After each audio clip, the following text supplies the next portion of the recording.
Welcome back to Switzer. With less than 2 months to go to the Rio Olympics, our next guest is here to share some of the parallels between success and failure on the field and in the boardroom. He's worked with Olympic teams and professional sporting organisations, as well as CEOs and business leaders to help them perform at their optimum level.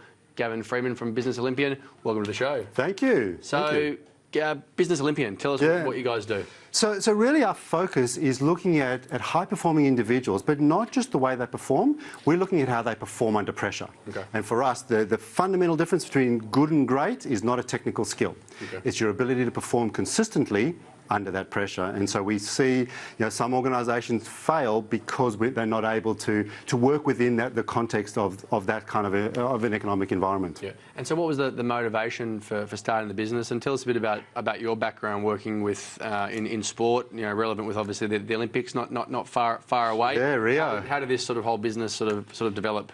Look, it was one of those things. My dad was in business and he was a CEO of a diamond mining company, and I was the black sheep of the family that went off to become a psychologist. But I was always fascinated behind performance.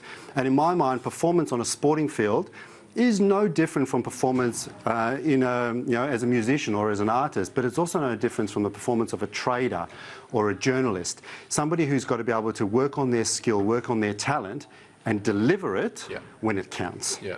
And so what sort of parallels do you find between people that achieve peak performance, whether that be in trading or whether it be in sort of media or sport or investing? Is there a commonality that exists between these people? Absolutely, and it's clearly not fitness levels. Okay. So it's the physicality side of it. It doesn't always transfer. Look, in sport to a degree. It does, obviously. There are some things. Yeah, exactly, and we do see some real correlations between being fit and being able to make effective decisions and healthy decisions.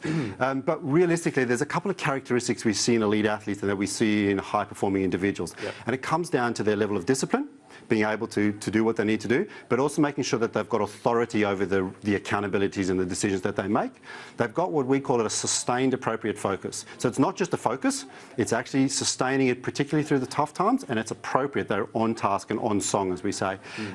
They also have this wonderful ability to be motivated to succeed, as opposed to being motivated to avoid failure. So for them, failure is simply a stepping stone to future success. They're continually learning and they're continually going. And the final piece of the puzzle is you've got to be resilient. You've got to be able to take the knocks and get back down. If you take a knock and fall over and give up, well, you end up in a certain characteristics. Yeah. But we tend to see high-performing individuals highly resilient. Now, you've written a book where you conducted a number of interviews in that book where you looked at some of the mistakes that leaders make and the impact of those errors on their performance. Talk us through some of the findings from your study. So the book was called Just Stop Motivating Me, because I was really focusing, I've got it there, was really focusing on trying to understand how the human factor plays a role in performance, and particularly in high-performing organisations. And we found some really interesting characteristics, particularly at an individual level for leaders.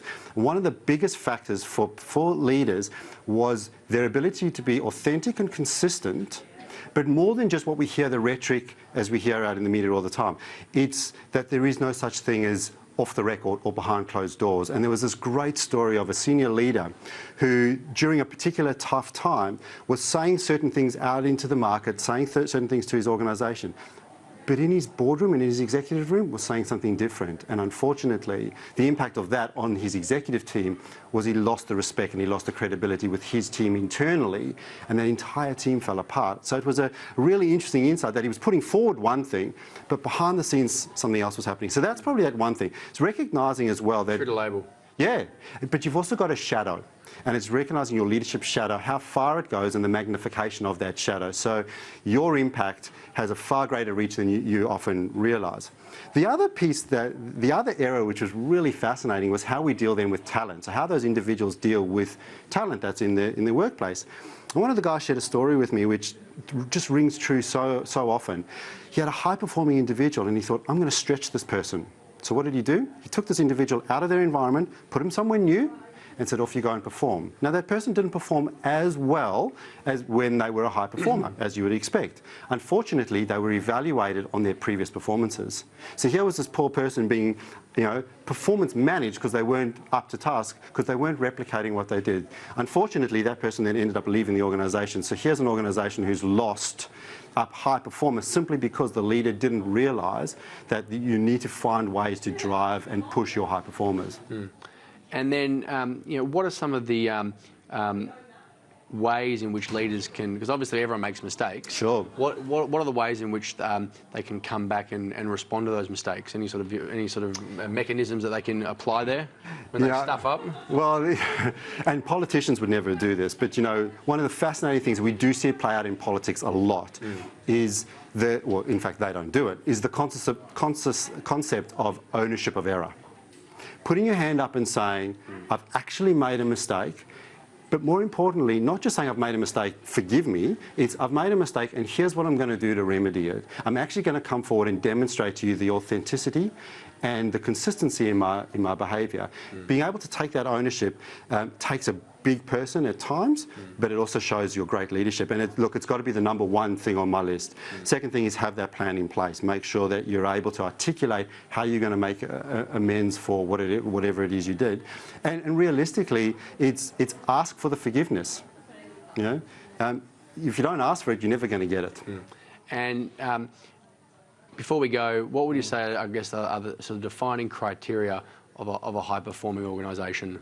We spoke about the leader, but as a group. As a group, look, there was really fascinating insight I got from a particular leader who threw out a blanket comment and he said, don't write business plans. Because the problem with a business plan is it's your plan. And if it doesn't work, well, then I'm going to blame you. But if it does work, then yeah, maybe we'll all take credibility. His perspective was have a business argument and then challenge your leaders to continue that argument and continue driving it and engaging with people so that you do get buy-in. Don't have a business plan, have a business argument. Without conflict, there's no progress. Well... There's the argument line. True. To be continued. To be continued. That's the show. If you want to read my thoughts each morning at the close of Wall Street, check out our website, switzer.com.au. If you've got any questions for me or ones you'd like me to put to an expert, go to switzer at switzer.com.au.